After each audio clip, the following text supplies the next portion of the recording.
arbitrarily arrested for no reasons. We don't know where they are. Some from this National Tallying Center. But we have a position to perform.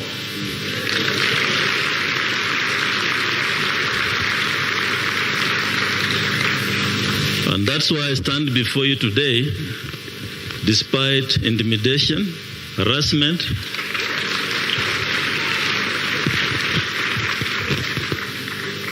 I took an oath of office to serve this country. And I've done my duty in accordance with the Constitution and the laws of the land. And I feel proud that I've been given this opportunity to serve Kenyans. This, of course, will be my last election to preside over. And for those who will come, we have prepared for you what the Constitution envisaged from us, an independent electoral commission.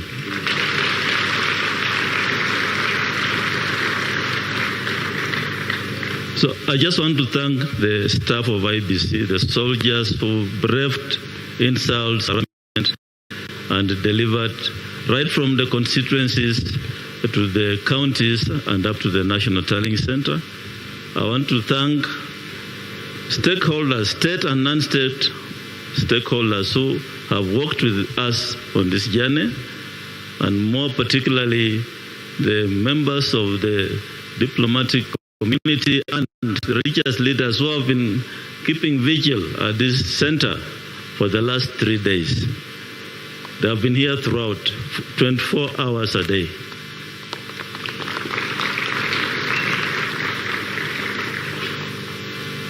So Kenyans came out and voted on the 9th of August, and these are the results of what the will of the Kenyan people reflects. These results are in the public portal. The same results which I'm reading here are the ones in the public portal.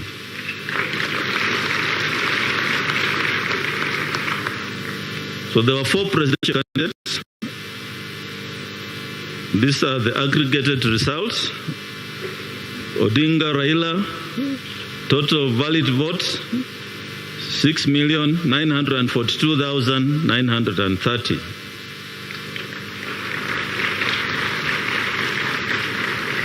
And this represents 48.85%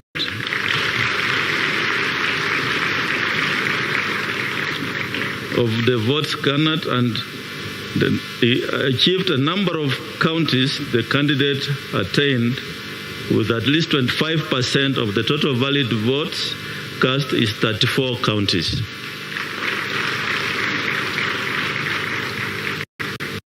RUTO William Samoei, number of valid votes, 7 million.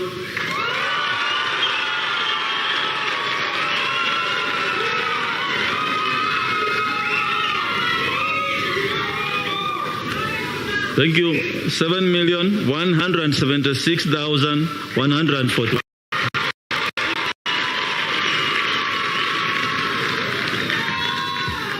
This represents 50.49%.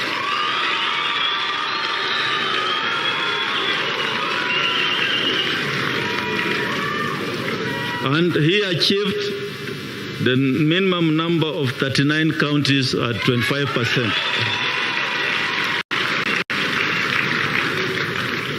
Waihika David Maure, number of valid votes in figures 31,987.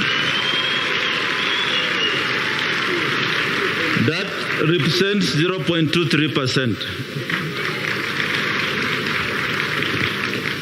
Number of counties with a minimum of 25%, 0. Washakoya George Luchiri, 61,969.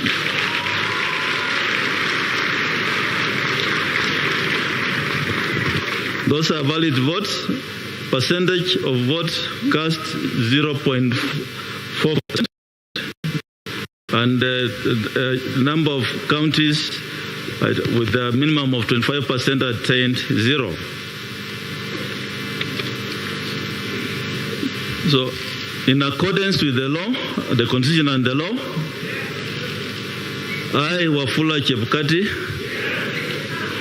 Chairperson of the Independent Electoral Boundaries Commission, hereby declares that RUTO William Samoei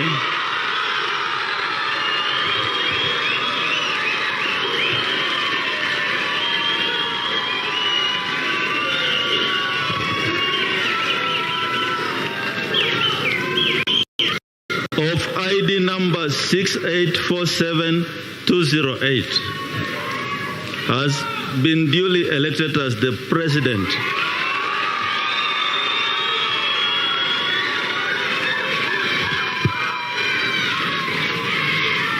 of the Republic of Kenya under the provisions of Article 130 of the Constitution in the presidential election held on 9th of day of August 2022.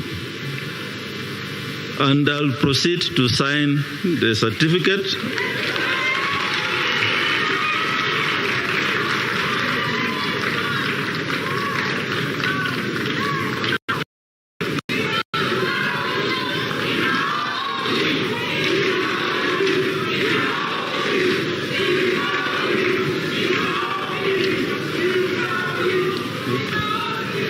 I invite the President-elect to come forward and receive his certificate.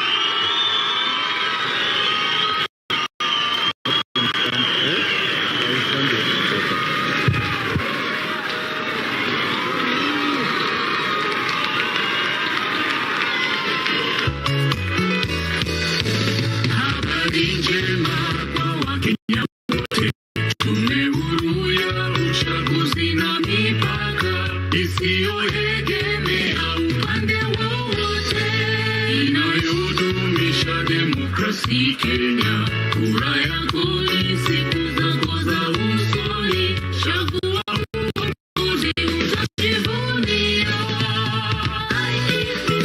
Jihusishe na upige kura, inaleta mabadiliko, chagua uongozi ulio bora, ewe mwananchi mzalendo.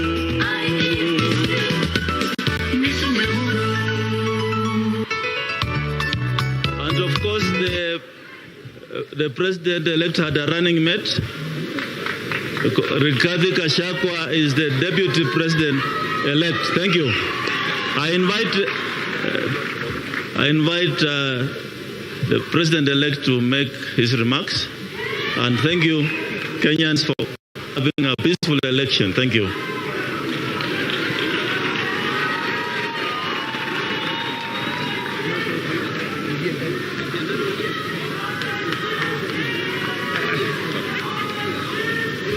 Thank you. Thank you very much. Asanteni sana.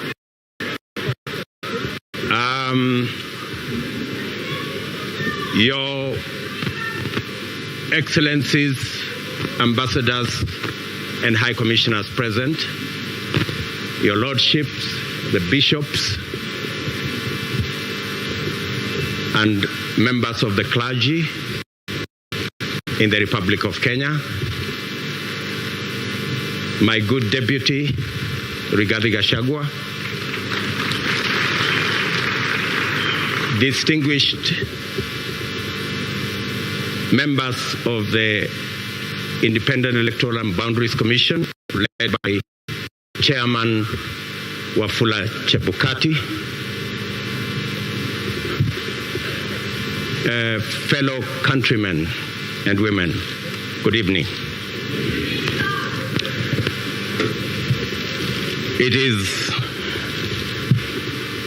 a wonderful evening, and I want to thank God that we are here this evening to witness this momentous occasion as the people of Kenya restate what is in Article 1 of the Constitution of Kenya, that all sovereign power belong to the people.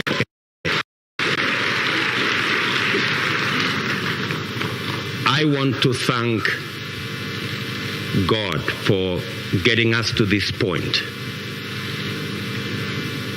I want to thank God that today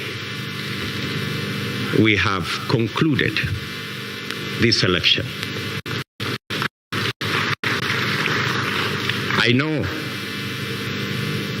that there were predictions that I won't get to the ballot.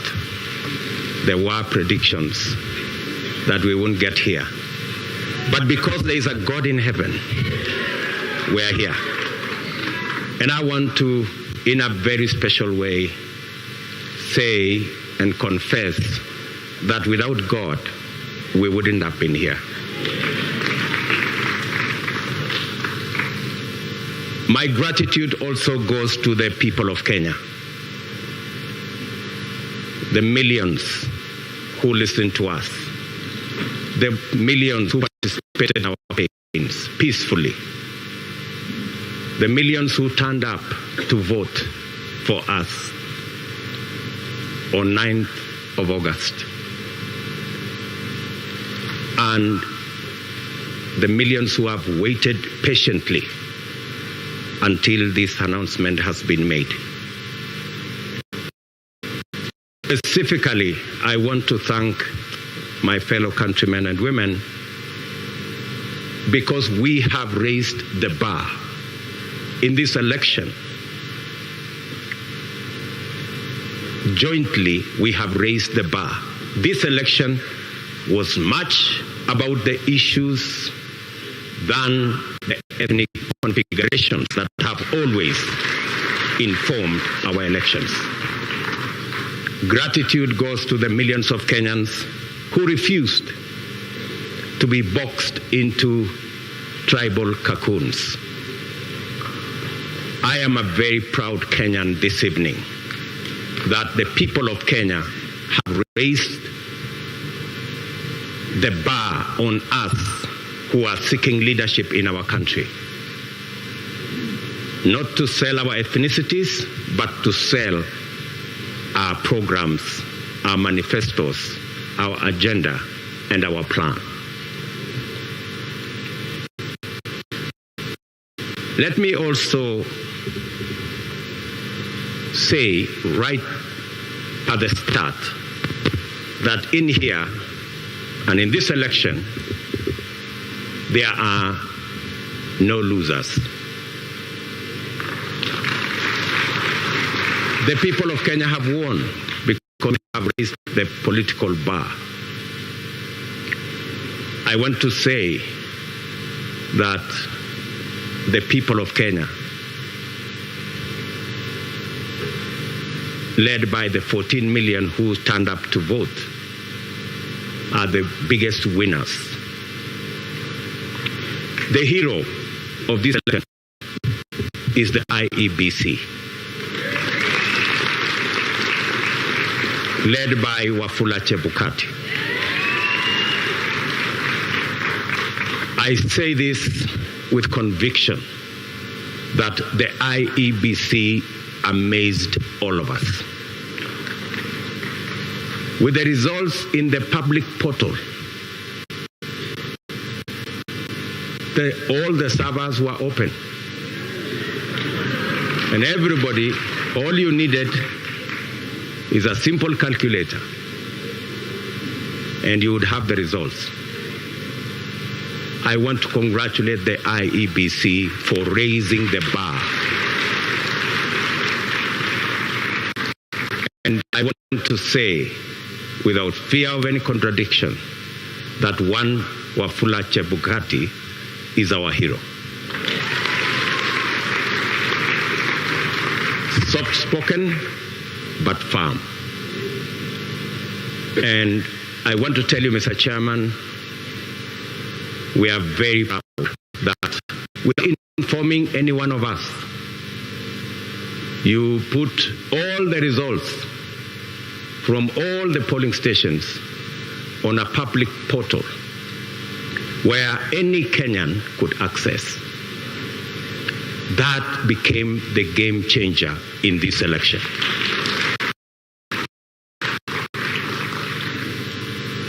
Let me also, at this point in time, thank our partners, the religious leaders who were part of this process right from the beginning. For the first time, we saw religious leaders spend time at this Starling Center and prayed for this process. I am sure their prayers will not be in vain.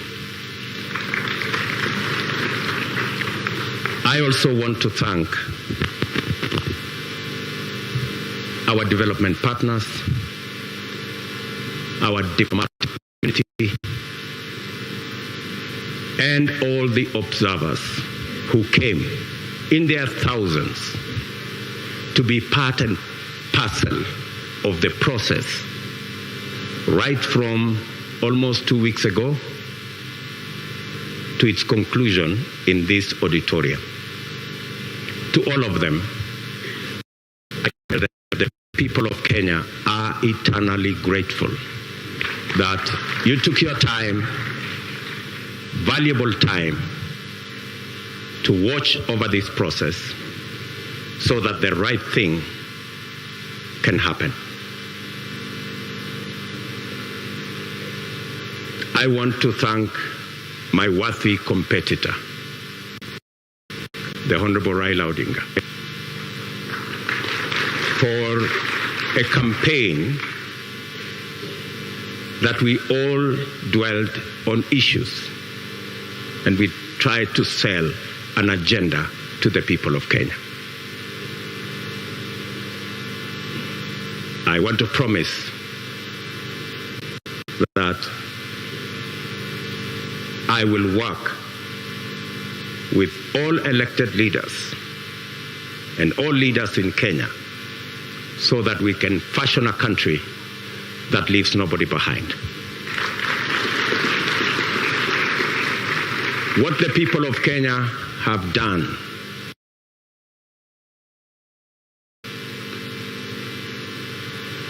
there will be those of us who will be in the executive, but there will be those of us who will oversee what we do in the executive.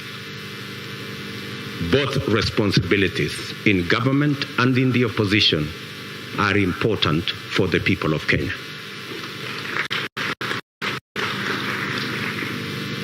I want to promise the people of Kenya that I will run a transparent, open, democratic government.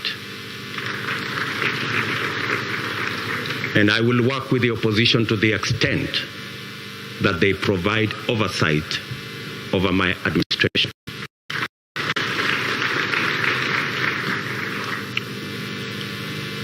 Let me also, at this point in time, acknowledge my boss, the President of the Republic of Kenya.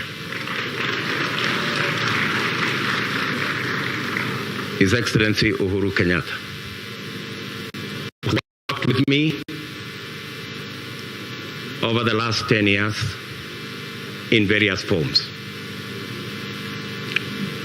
And I want to commit to the people of Kenya that I will build on the foundation that President Kenyatta and I put together and take this country to the next level.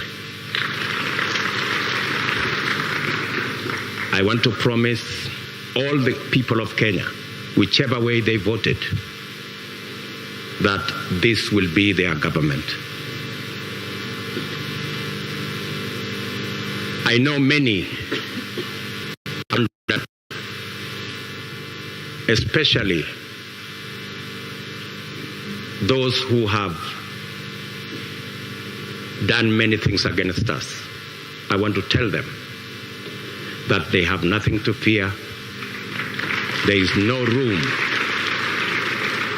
There is nothing. There is no room for violence. There is no room for looking back. We are looking into the future. I am acutely aware that our country is at a stage where we need all hands on deck to move it forward. We do not have the luxury to look back. We do not have the luxury to point fingers. We do not have the luxury to apportion blame. We must close ranks and work together for a democratic, prosperous Kenya. I want to thank the members of my team, starting with my wife and family,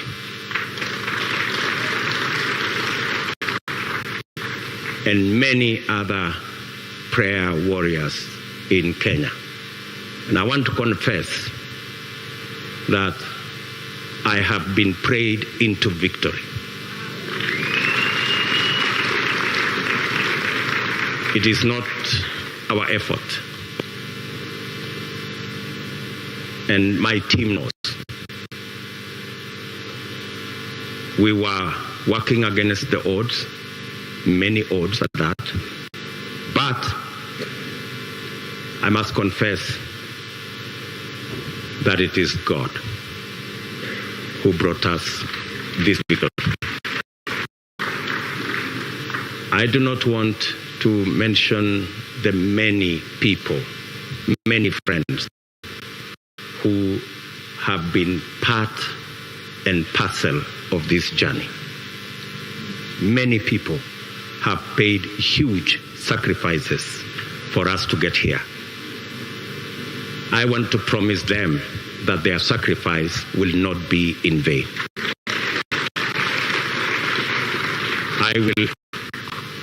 I and my team and I will work very hard to make sure that we don't let the sacrifices made by many Kenyans, we don't let them down. I am very confident that this country will come together and we can move forward as one united, democratic, and prosperous country. I want to ask our religious leaders from across Kenya to pray for us and to pray for the unity and prosperity of our country.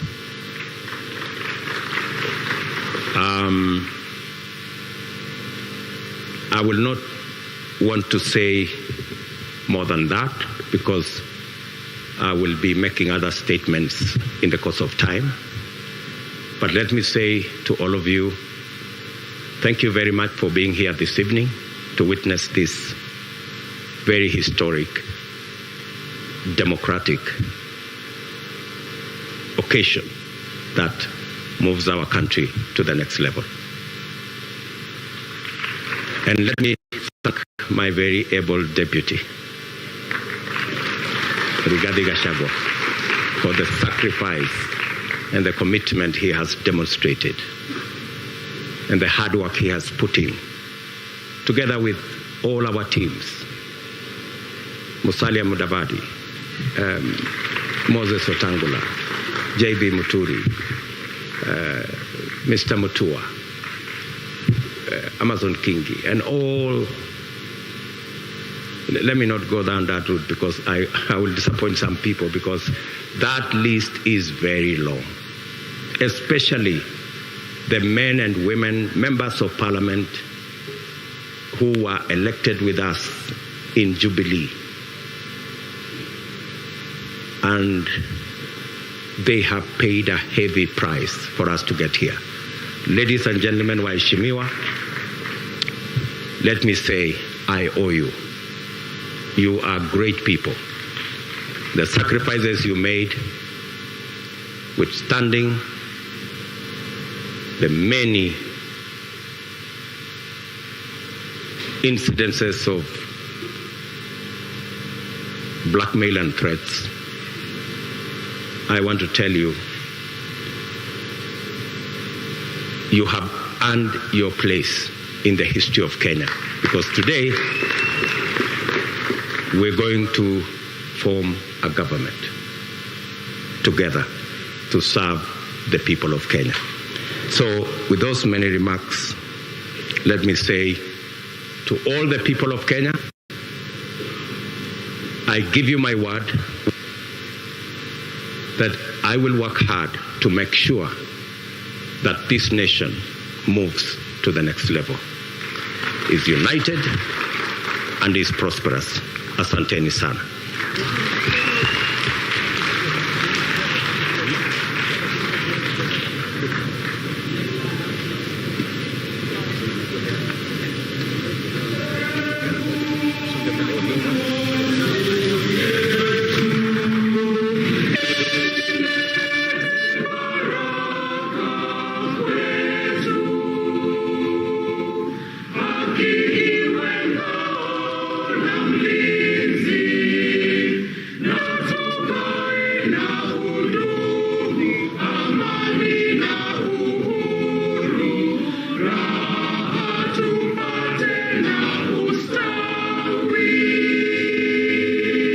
Tuishangilie Kenya, taifa letu tukufu, Kenya tunayoipenda, Kenya nchi tunayoipenda, Kenya nchi tunayoipenda.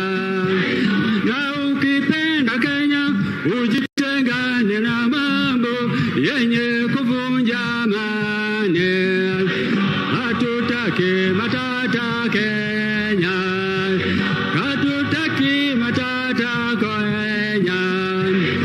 Anayependa Kenya ni yule mwenye kutenda haki kwa watu wote, mtu mwenye kutenda haki, mtu mwenye kutenda haki. Kenya makao yetu ni nchi ya kupendeza, kamwe hatutaiacha, kamwe Kenya hatutaiacha, kamwe Kenya hatutaiacha. Twajivunia sana tukijiita Wakenya, nchi yenye baraka, Kenya nchi yenye baraka, Kenya nchi yenye baraka. Tuishangilie Kenya, taifa letu tukufu, Kenya tunayoipenda.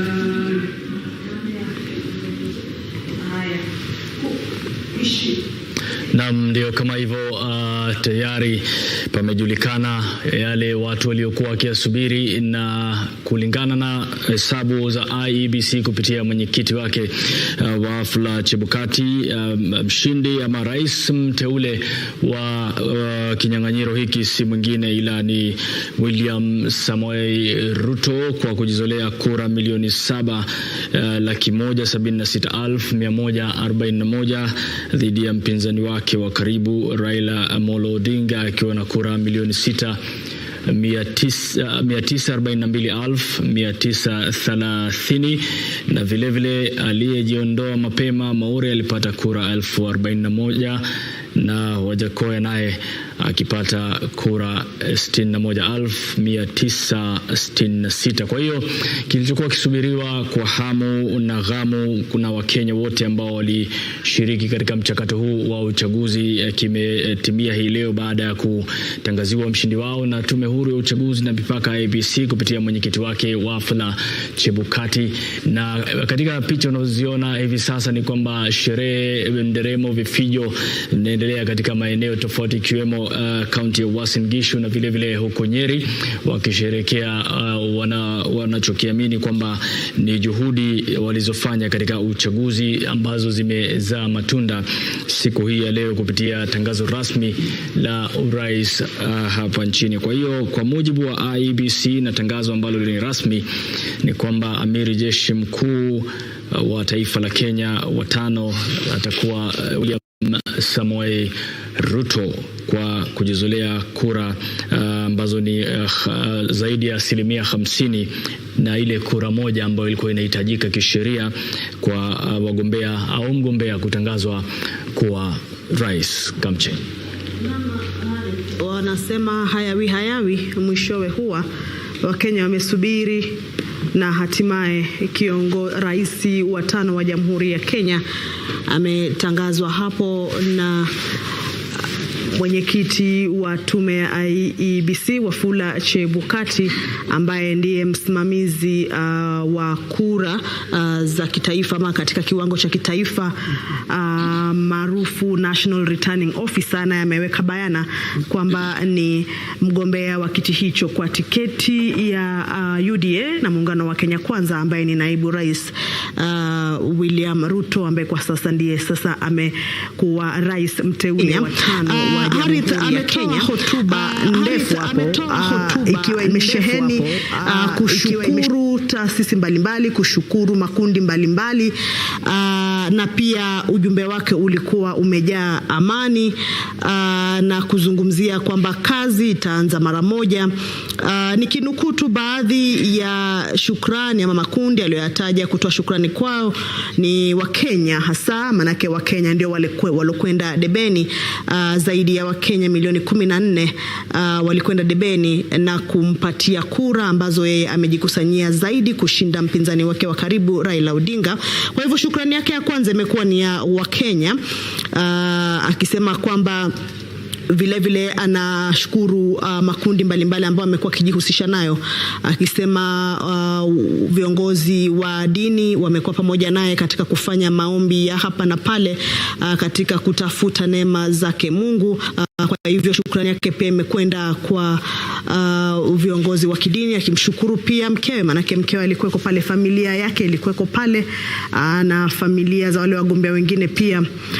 Kwa hivyo mkewe alikuwa pale na akatoa shukrani kwa mkewe na familia yake, bila shaka ni kwa kumpa uungaji mkono ama kumwombea, vile akishukuru pia wale wenzake walio pengine hama vyama vingine na kujiunga na chama chake, na pia kuunda muungano, ikiwemo vile vyama vingine vilivyotolewa na vilivyotoka kwa vyama vilivyokuja kujiunga na kufanya muungano wa Kenya Kwanza, akisema kwamba ni wengi waliojiunga naye na kwamba hawezi kuwataja wote pale, lakini vile amesema anawashukuru hao wote kwa kuwa na imani naye na kumfanya kuwa mpeperusha bendera wa muungano huo na vile wa chama hicho. Akashukuru pia jamii ya kimataifa, manake imekuwa pia karibu na nchi ya Kenya kuanzia wakati wa kampeni hadi wakati huu ambapo tumekamilisha uchaguzi. Wajumbe kutoka mbalimbali, waangalizi wa kura hizi, na vile akaishukuru sana tume ya IEBC, ambapo wamesema kwamba wakati huu jinsi ilivyoandaa uchaguzi, amesema ilikuwa ni wazi zaidi, kwamba uchaguzi ulikuwa wazi kiasi cha kwamba matokeo yaliyowekwa pale basi ni bayana, manake yalikuwa kwenye mtandao, na kila Mkenya angeweza kufikia kuona matokeo yale. Kwa hivyo anasema IEBC uchaguzi huu umekuwa uchaguzi ambao imejiandaa vilivyo, imejizatiti kuhakikisha kwamba matokeo yanayowekwa pale basi yatakuwa ni matokeo ambayo yamekuwa wazi kwa kila Mkenya, kwa kila taasisi, kwa jamii mbalimbali za kimataifa, wajumbe. Vile pia naibu rais ametoa wito wa amani, ametoa wito wa umoja, akieleza kwamba anaweka ahadi yake ambayo amekuwa akitumia kwa kampeni yake, kusema kwamba atakuwa anafanya kazi kuhakikisha kwamba Mkenya anafaidika katika masuala ambayo yamemgandamiza, masuala ambayo yamemfinya Mkenya. Katika manifesto zake ama katika kampeni ambayo amekuwa akitaja kwamba Mkenya anahitaji wanahitaji kuondolewa kwenye lindi la umaskini, kuondolewa kwenye lindi la kukosa ajira kwa vijana. Kwa hivyo amezungumza mambo mengi na kuahidi kwamba ataweza kufanikisha yale aliyozungumza katika manifesto yake. Pia ameweza kumshukuru Rais Uhuru Kenyatta ambaye walikuwa wameunga serikali naye, serikali ya Jubilee ambayo kwa sasa ndio itakuwa inaondoka mamlakani, lakini amemshukuru kwa kuweza kufanya kazi pamoja, akijitolea kwamba na kusema kwamba ile miradi ama zile kazi zote ambazo zilikuwa zimeanzishwa katika serikali hiyo basi ataziweka kwenye mstari wa mbele katika kuendeleza na kuziendeleza na kuzinua maksusi tu ama ili mradi Mkenya aweze kufaidika. Hotuba aliyozungumzia imeibua mambo mengi tu, lakini cha msingi na mambo ya muhimu yaliyojitokeza kwanza ni kauli ambayo bila shaka ya amani amezungumzia kwamba Kenya hili ni taifa la kila mtu, kwa hiyo anasema kwamba masuala ya kutazama nyuma sasa hivi hakuna, kwa mujibu wa alichokizungumza, na vile vile anasema kwamba ni taifa la wote na kutoa ahadi mbele ya hadhira iliyokuwepo pale na waliokuwa wanafuatilia katika maeneo tofauti kwamba atahakikisha amelipigisha hatua taifa hili kimaendeleo na katika uhusiano pamoja na wale washirika wa kimaendeleo katika maeneo tofauti. Kwa hiyo vile vile tumeweza kuona ule umuhimu na nafasi ya viongozi wa kidini katika uchaguzi huu ambayo haikuchelewa kujitokeza ikilinganishwa na chaguzi zilizopita. Kwa hiyo pia tumeona kwamba viongozi wa kidini wamecheza nafasi yao kama walivyostahiki, na bila shaka na vile vile Wakenya kwa ujumla muhimu kwamba walisikia walichoambiwa pale Bomas, mwisho utulivu ukaja, mambo yakiendelea kama yalivyopangwa. Lakini kimsingi ni kwamba tayari kwa mujibu wa IEBC matokeo yametoka na ni wana rais mteule wa taifa la Kenya ambaye atakuwa amiri jeshi mkuu wa 5 ni Samuel RUTO. Labda katika hotuba yake Otieno ambayo umeisikiza, ni yapi makuu ambayo yanajitokeza katika zile sifa za uongozi ambazo bila shaka zinatarajiwa kupigisha hatua taifa hili? Kwanza hongera kwake rais mteule Daktari William Samoei Ruto, mjasiriamali ambaye kwa sasa kutokana na historia ambayo tumekuwa nayo, mjasiriamali ambaye ametoka katika viwango ngazi za chini hadi kuwa sasa hivi rais mteule.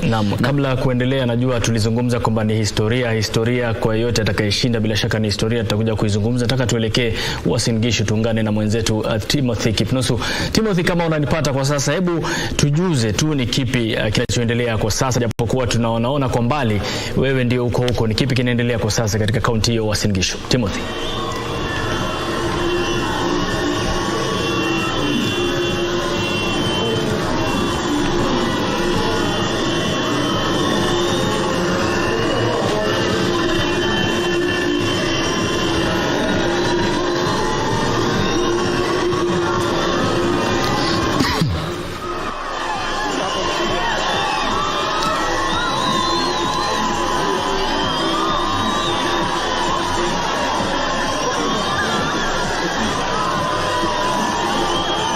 Kama hivyo vifijo, shangwe, nderemo na vigelegele katika kaunti ya Uasin Gishu. Kumbuka hii ni kaunti ambayo Daktari William Samoei Ruto anaweza kuita kaunti ya nyumbani kwa sababu ndiko anakotoka, na vile vile ushawishi wake umeonekana kupitia wale waliogombea nyadhifa tofauti katika kaunti hiyo.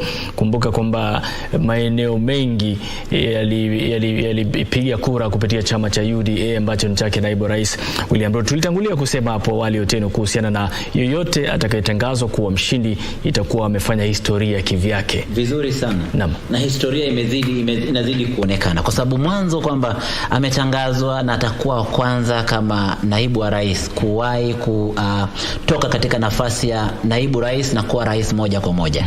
Wengine wote hawajaweza kufanikiwa kufikia kiwango hicho. Hivyo anapofanya hivyo kwa mara ya kwanza, basi ni hatua kubwa ambayo amepiga, na ni jambo ambalo linashajiisha pia wengine ambao watakuwa katika nafasi msisitizo kwamba linawezekana kufikia kiwango hicho. Kile ambacho kimekuwa muhimu kwangu zaidi ni kwamba ameweza pia kutoa shukrani moja kwa moja kwa mpinzani wake wa karibu ambaye ni Raila Odinga, ambaye amesema kwamba ushindani uliokuwepo ulikuwa muhimu sana na walikuwa kishindana kisera mara hii kuliko mashindano ambayo yamekuwepo hapo awali katika chaguzi za hapo awali ambazo zimekuwa zikiegemea upande mmoja masuala ya kikabila. Hivyo kwake ameridhishwa sana na jambo hilo, na akasema pia jambo fulani kwamba kuna wale ambao kwa njia moja au nyingine walikuwa wamesema na kutangaza kwamba huenda singefikia kiwango hicho mahali ambapo sasa hivi anatawazwa kuwa mshindi, lakini zaidi ya yote ametoa shukrani na akawaambia kwamba hatutaangalia nyuma, tutazidi kufanya kazi kuangalia mambo ya mbele, na wale watu ambao viongozi ambao huenda kwa njia moja au nyingine wamekuwa na hofu katika serikali yake ikiwa kwamba angeunda serikali, wale wote ambao walikuwa na hofu akawaambia kwamba wasitetereke, mambo yatakuwa shwari, ataweza kuangazia na kuwashughulikia kwa njia inayofaa. Zaidi ya hayo yote nimefurahishwa na namna ambavyo amezungumza kuhusu Uhuru Kenyatta na rais wa sasa ambaye anaondoka mamlakani.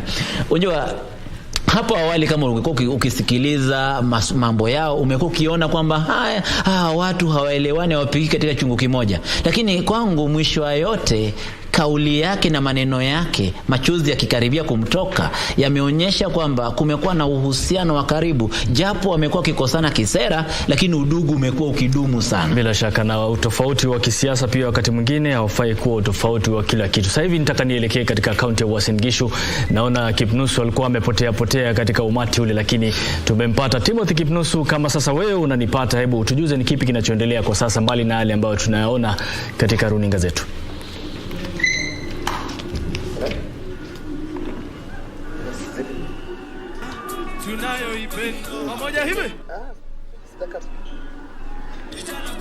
Na mtazamaji, kama unavyotazama ni mbwembwe, shamra na mahanja mnaendelea kutokota hapa katika gatuzi la Uasin Gishu. Furaha mpwito wakazi hapa kwenye gatuzi hili wakiwa hawaamini kwamba mtoto wa nyumbani William RUTO ametangazwa kuwa rais wa 5 wa taifa hili. Kumbuka kwamba wamekuwa wakisubiri kwa hamu na hamumu, nyuta na mate, wakiwa wametizama runinga ambayo imetundikwa katika mji katikati mwa mji wa Eldoret kusubiri Wafula Chebukati, mwenyekiti wa tume huru ya uchaguzi na mipaka nchini IEBC, kuweka paruanza matokeo ya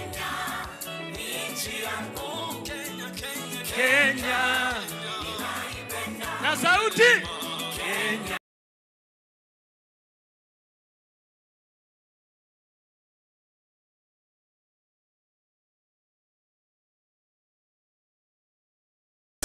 kwa kutekeleza shughuli ya uchaguzi kwa njia iliyo haki na ukweli, na wanasema kwamba baadhi tu ya wale ambao wamechukua nyadhifa za uongozi akiwemo RUTO basi wana imani kwamba wataweza kuitakwamua taifa hili kutoka kwenye lindi la umaskini. Kwa hivyo ni hali hii ndivyo hali ilivyo hapa kwenye gatuzi la Uasin Gishu.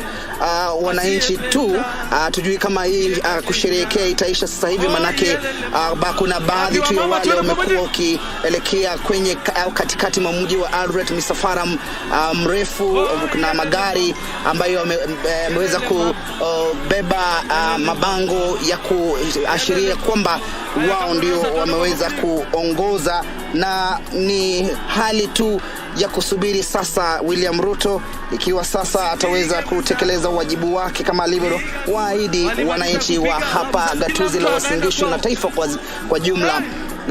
Mwenzangu Harith pamoja na Kamche, kuna tu baadhi ya viongozi wachache vile wako hapa. Nikipata fursa nitakuwa nasemezana nao, manake hapa kumejaa pomoni, hata hakuna nafasi ya kutema mate. Wananchi wanaendelea kusakata denzi ya kushukuru Mwenyezi Mungu kwa kumpa kijana wao William Samoei Arap Ruto ushindi. Na baadhi tu ya semi au hotuba ya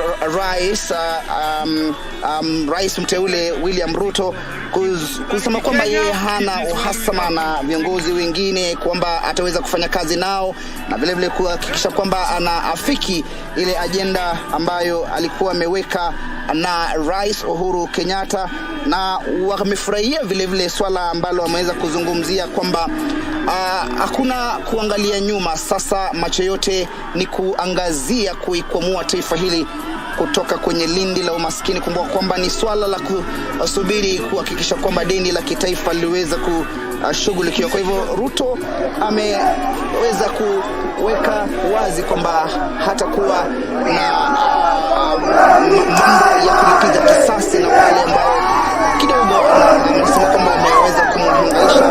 Anasema yeye atafanya kazi pamoja nao, yeye ataangalia mwananchi wa kawaida ambaye anaangazia masuala kuhusiana na kupata maisha, masuala kuhusiana na ajira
yake.